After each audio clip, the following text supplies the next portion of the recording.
আজকে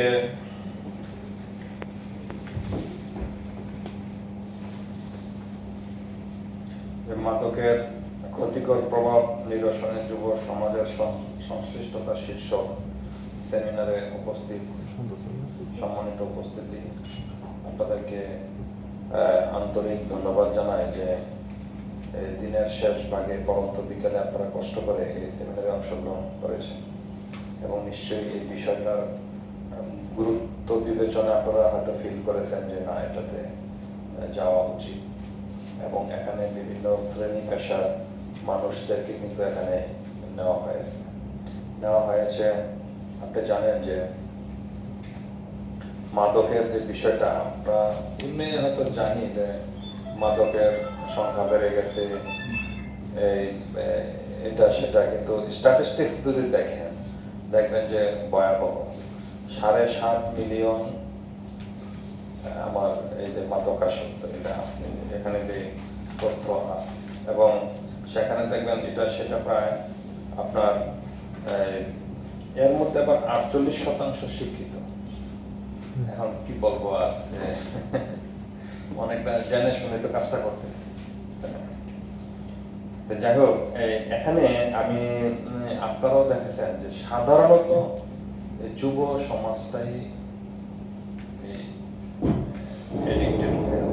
দেখবেন যে একটা বয়স পার হয়ে গেলে সে আর নতুন ভাবে কিন্তু আসক্ত হয় না, আবার ছোটটাও হয় না।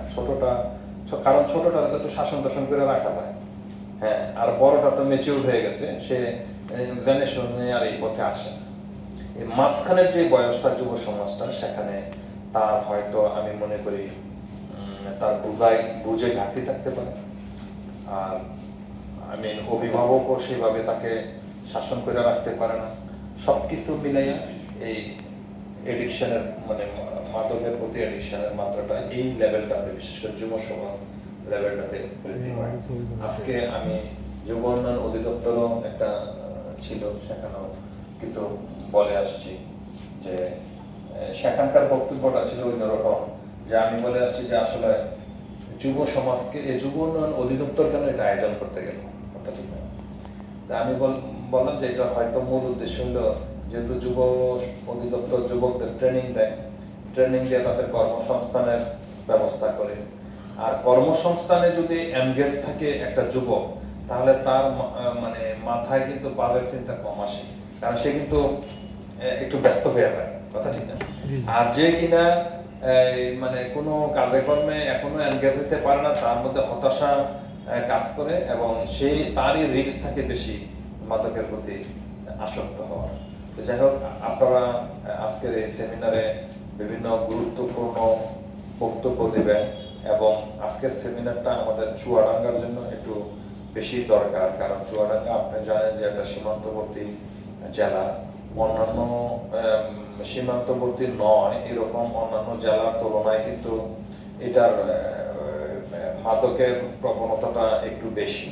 সবাই মোটামুটি এক বাক্যে জানে যে সীমান্তবর্তী গ্রামগুলোতে যুব সমাজ সাধারণত ইন্ডিয়া থেকে আসা বিভিন্ন মাদকের কবলে পড়ে থাকে।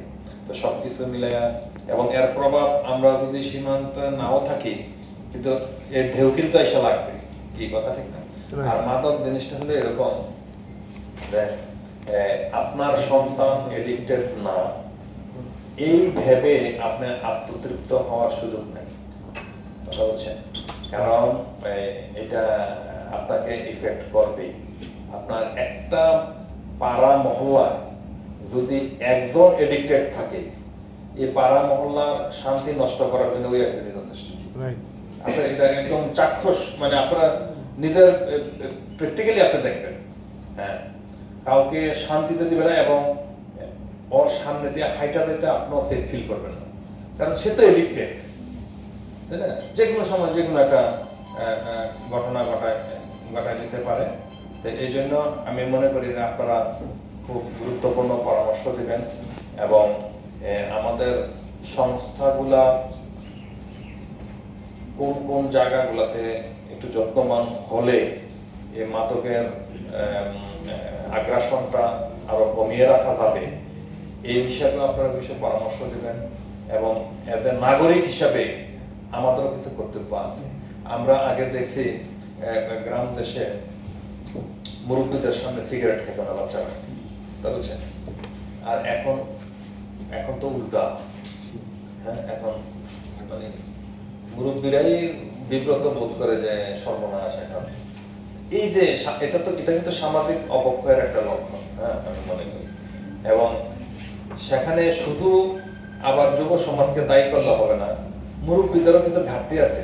হ্যাঁ, বৈশা বৈশা আড্ডা মারে বা বৈশা বৈশা ওরাও নিজেরা খায় বিড়ি সিগারেট, তখন তো যারা জুনিয়র তারা তো মনে করে যে উনিও শাসন করবে, কি ওনার তো শাসন করার যোগ্যতা হারাই ফেলছে।